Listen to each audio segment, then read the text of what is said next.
An undercover police officer from Fort Worth, Texas, who was shot in the head during a gunfight with a group of armed robbers, has died. Officer Garrett Hull, a 17-year veteran of the force, was pronounced dead at 9:40 p.m. Friday at John Peter Smith Hospital. Hundreds of his fellow officers were at the hospital when they heard the news, after gathering to show support.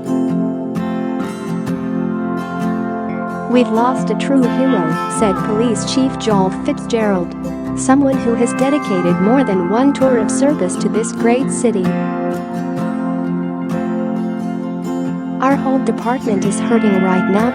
Officer Hull's death is the worst-case scenario for our men and women in blue, Fort Worth Mayor Betsy Price said at a news conference. Hull was the first officer from the department to die in the line of duty since 2006, according to Dallas News.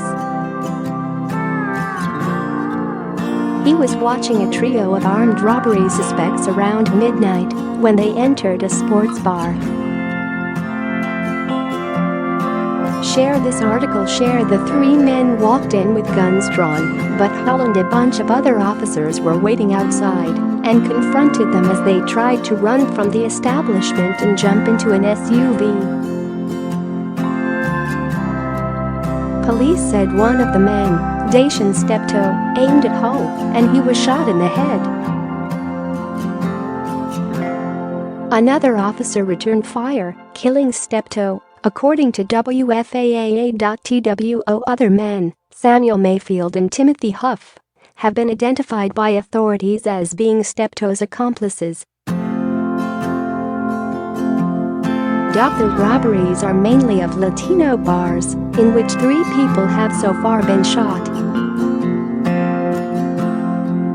Officials say that on the night Hull was shot, the 3 men were returning to the same bar they had robbed in July.